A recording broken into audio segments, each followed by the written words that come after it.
Viva Voz, com Vera Magalhães.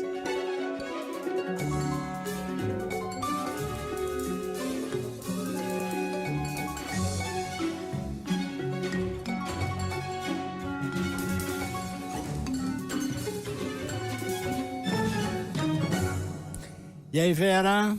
Salve, Sardenberg, Cássia, todo mundo que nos ouve e nos assiste. Boa tarde, Vera.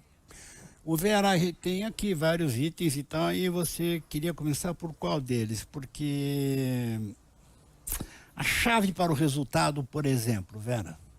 Olha, Sardenberg, a chave para o resultado do lado do ex-presidente Lula parece ter sido a ampliação que ele fez no seu espectro de apoios, né, para o segundo turno. Isso foi fundamental para ele conseguir ganhar votos entre os eleitores da senadora Simone Tebet, os do Ciro Gomes em menor medida, e também para avançar nesses setores que tinham receio de uma volta do PT. Então parece ter sido fundamental para galvanizar uma certeza nesses setores de que ele não faria nenhuma loucura se fosse eleito, não faria nenhuma loucura, sobretudo na economia.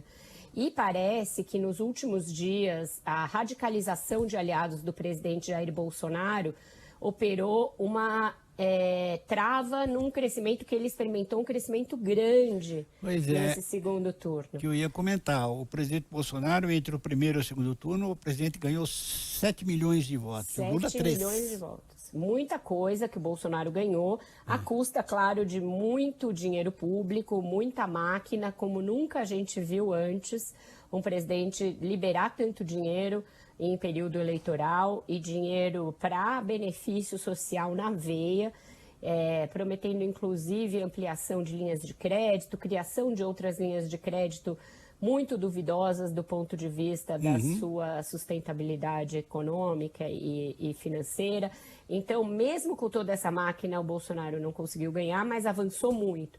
E parece que o que pode ter sido o que faltou para ele conseguir de apoios foi um certo temor com essa radicalização política e radicalização armada promovida pelo Roberto Jefferson e pela Carla Zambelli. Essa é uma avaliação do próprio QG do Bolsonaro. Bolsonaristas com os quais eu falei deram grande peso a esses dois episódios, um a uma semana do pleito e um na véspera da eleição, no sentido de assustar aí um eleitor que já foi Bolsonaro, saiu na pandemia, estava em dúvida ali do que fazer, olhou para isso e falou, não, dessa maneira não dá para votar no presidente Jair Bolsonaro. Eles estão com essa constatação de que esses episódios atrapalharam esse arranque do presidente no final. O presidente Jair Bolsonaro, que está em silêncio, né, Vera, desde ontem, ainda não falou com o presidente Lula, não reconheceu a derrota.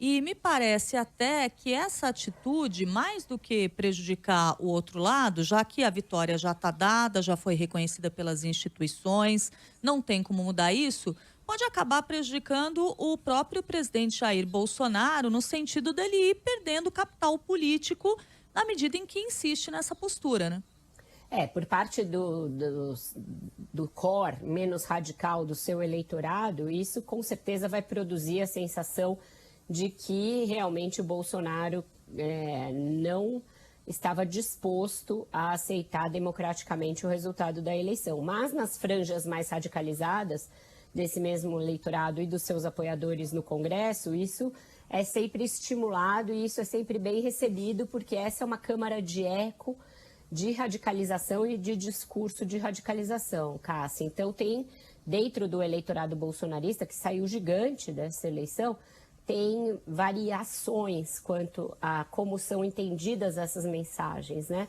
Você veja que tem caminhoneiro nas estradas, é uma franja ultra radicalizada, é uma minoria, mas estão fazendo tumulto, esperando algum sinal de Brasília para saber se esse tumulto cresce de tamanho ou se ele reflui.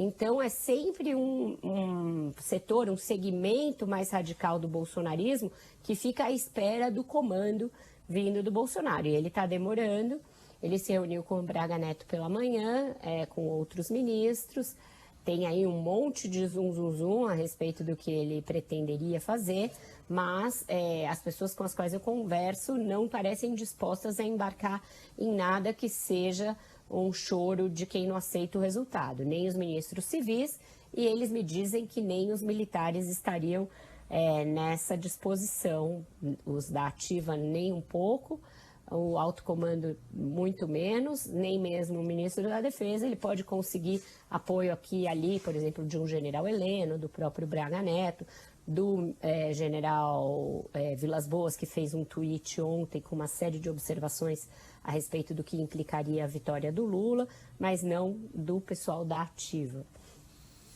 Agora, bom, então a gente, a rigor, não sabe o que o presidente está esperando. Será que ele estaria esperando que houvesse assim, mais manifestações como essa dos caminhoneiros?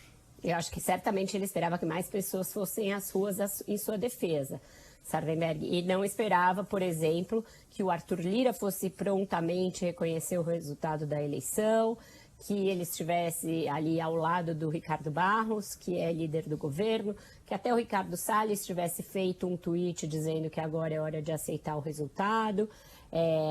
Enfim, várias manifestações de bolsonaristas no sentido de que segue o jogo e que a eleição, o resultado da eleição tem que ser validado. Então, eu acho que isso pode ter sido um banho de água fria em qualquer ímpeto de questionar o resultado que ele tivesse. E acho que nesse aspecto e nesse sentido, a decisão do ministro Alexandre de Moraes, que no primeiro momento causou uma certa perplexidade, de não estender o horário da votação ontem, quando a Polícia Rodoviária Federal claramente estava exorbitando do que deveria ser feito em relação àquelas operações, foi uma decisão sábia, porque não deu pano para manga para se dizer que a Justiça Eleitoral estava agindo de forma partidária, favorecendo o ex-presidente Lula em detrimento do Bolsonaro. Então, eu acho que ele olhou, calculou que eventuais prejuízos de um ou outro que tivessem deixado de votar não valeria o preço de você parecer ser partidário numa hora como essa.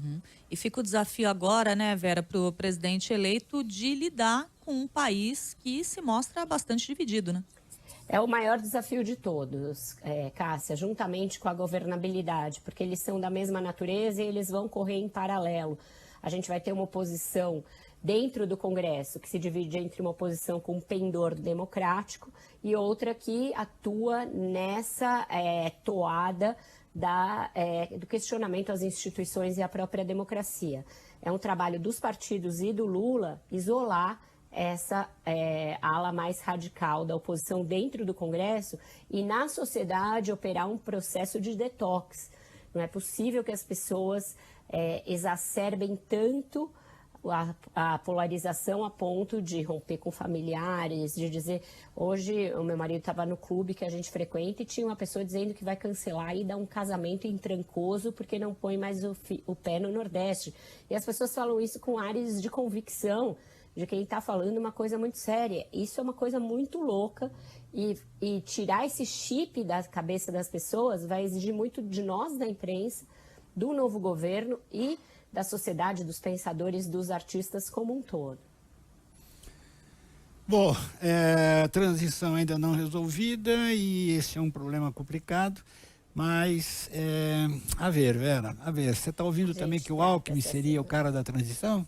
Ele deverá ter um papel bastante importante na transição, o Sardenberg, assim como o Luiz Mercadante também, nessa parte mais programática. Então, são dois nomes que eu já ouvi que estarão na transição, certamente, e aí o Ministério a gente vai falando ao longo da semana. Tem pano para manga dessa semana para a gente falar muita coisa. Vera Magalhães, muitíssimo obrigado, Vera. Até amanhã. Até amanhã, um ótimo jornal para vocês. Até mais, Vera.